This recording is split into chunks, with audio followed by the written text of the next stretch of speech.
કમાટીબાગ ખાતે ટ્રાન્સજેન્ડર સમુદાયનો ઉગ્ર વિરોધ એમેન્ડમેન્ટ બિલ 2026 ને મૂળભૂત અધિકારોનું હનન ગણાવ્યું। बराबरी से काम कुछ भी नहीं, कुछ भी नहीं। बराबरी से काम कुछ भी नहीं, कुछ भी नहीं। पहचान नहीं मिटेगी, आवाज नहीं दबेगी। पहचान नहीं मिटेगी, आवाज नहीं दबेगी। વડોદરા શહેરના સુપ્રસિદ્ધ કમાટીબાગ ખાતે તાજેતરમાં ટ્રાન્સજેન્ડર સમુદાય દ્વારા કેન્દ્ર સરકારના નવા એમેન્ડમેન્ટ બિલ 2026ના વિરોધમાં એક વિશાળ અને ઉગ્ર પ્રદર્શન યોજવામાં આવ્યું હતું। હાથમાં વિરોધ પ્રદર્શિત કરતી સૂત્ર તખ્તીઓ ધારણ કરીને મોટી સંખ્યામાં એકત્ર થયેલા સમુદાયના સભ્યોએ ભારે સૂત્રોચ્ચાર સાથે પોતાનો આક્રોશ વ્યક્ત કર્યો હતો।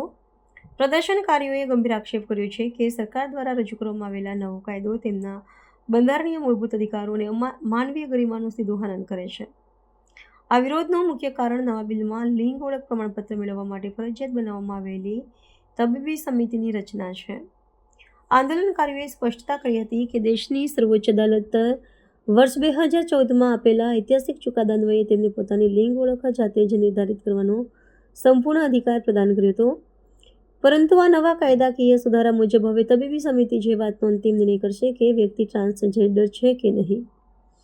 સમુદાય દ્વારા ઓળખ પ્રસ્થાપિત કરવાની આ નવી વહીવટી પ્રક્રિયાને અત્યંત અપમાનજનક અને સંવેદનહીન ગણવામાં આવી રહી છે।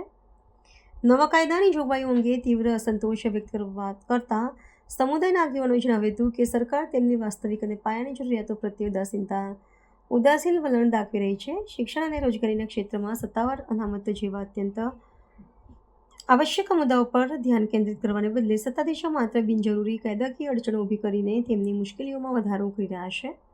પોતાના અસ્તિત્વ અને અધિકારોની રક્ષા માટે સમુદાયે કાયદાના છેવડા સુધી વિરોધ નોંધવામાં દૃઢ નિર્ધાર વ્યક્ત કર્યો છે।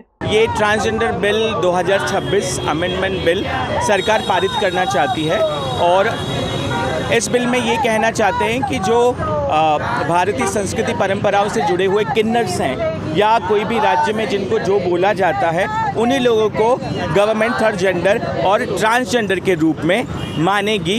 बाकी जो दूसरे लोग हैं, चाहे वो ट्रांस वुमेन हो या ट्रांस मैन हो, जो फील करते हैं कि वो विमेन हैं, क्योंकि जेंडर और सेक्स दोनों एक अलग अलग चीज़ें हैं। आपका सेक्स बायोलॉजिकली आप कुछ भी पैदा होते हो, लेकिन आप क्या फील करते हो उसका मानव अधिकार हनन हो रहा है। क्योंकि नालसा जजमेंट 2014 में जब आया तो नालसा जजमेंट कहता है कि आप कोई भी सेक्स में पैदा हुए हैं, लेकिन आप क्या फील करते हैं, आप जो फील करते हैं, अगर आप फीमेल फील करते हैं या मेल फील करते हैं तो आपको ट्रांसजेंडर माना जाएगा और ये आपका मानव अधिकार है। तो आज 2014 नालसा जजमेंट का भी गवर्नमेंट उल्लंघन करके ये बिल पारित करने जा रही है। तो उसके अपोज में हम खड़े हुए हैं कि ये बिल पारित होना चाहिए। ये बिल पारित हो जाता है तो उसके बाद एक मेडिकल बोर्ड बनेगा, गवर्नमेंट कह रही है। तो कोई मेडिकल बोर्ड किसी का बॉडी पार्ट चेक करके कैसे बताएगा कि ये ट्रांसजेंडर है या नहीं है, या किस तरीके से वो चेक करेंगे, क्या चेक करेंगे, मुझे वो समझ में नहीं आता है।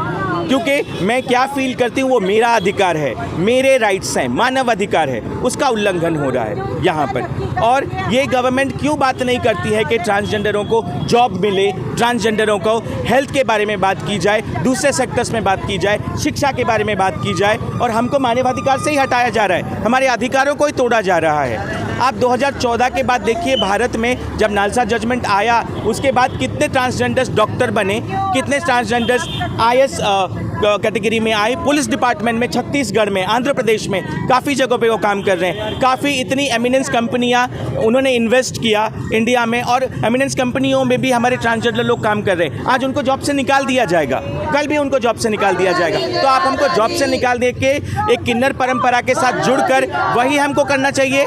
हमको पढ़ना नहीं चाहिए, हमको जॉब नहीं करनी चाहिए, हमको आगे नहीं बढ़ना चाहिए। तो ये बिल हम बिल्कुल स्वीकार नहीं करते हैं, उसका निरस्त और इसका हम अमेंडमेंट चाहते हैं कि हम इसे हटाया जाए।